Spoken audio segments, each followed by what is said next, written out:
In faraway Japan lived a stonecutter named Hofus. Every day he went away to the mountain with his mallet and chisel. There he cut blocks of stone and polished them for the builder. One day he carried a block of stone to a rich man's house, where he saw all sorts of beautiful furnishings. "Ah, that I were rich," said Hofus. "Then I too could sleep in a soft bed." When Hofus reached his home, he stared in wonder, for a beautiful house stood where his poor little hut had been. That night, he slept on a bed as soft as down.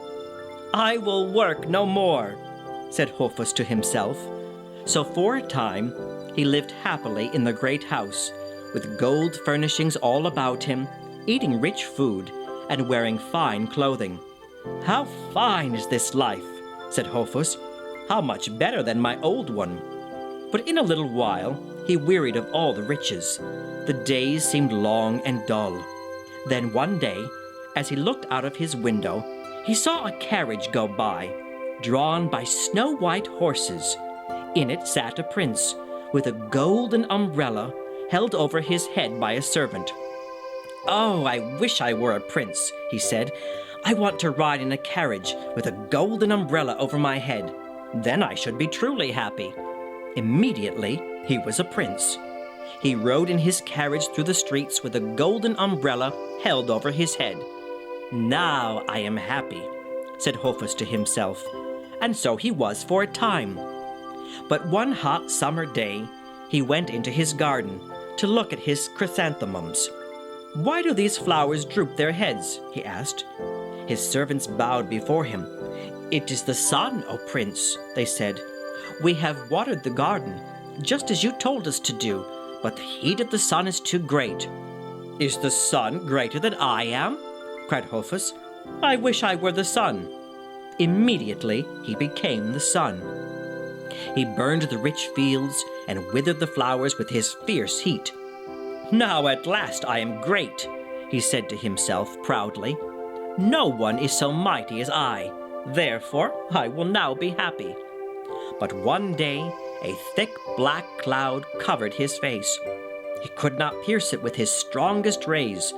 "The cloud is mightier than I," he said. "I wish I were the cloud." Immediately he became the cloud. He hid the sun and sent rain to the earth. The rice fields were green again, and the flowers bloomed. But he was not content. "I will show that I am mightiest of all," he said. So day after day, the cloud poured down rain. The rivers overflowed their banks. Villages and towns were washed away. But one thing he could not move. The great stone of the mountainside stood firm.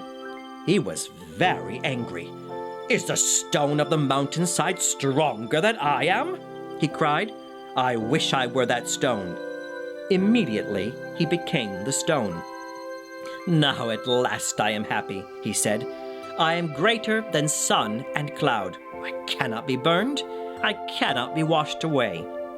Then one day he heard a noise. Tap, tap, tap. A stonecutter stood there, working with mallet and chisel. He drove the sharp tool into the stone as he cut out blocks for the builder. The great stone shivered as he felt the blows. "Here is someone who is stronger than I," he cried. "I wish I were that man." Immediately he was Hofus, the stonecutter again. He lived in a little hut. He ate simple food and worked from morning till night. But he was happy. He sang as he worked, and he did not wish again to be mightier than others. A little home, sweet sleep, and useful work. "What is better than these?" said Hofus, the stonecutter.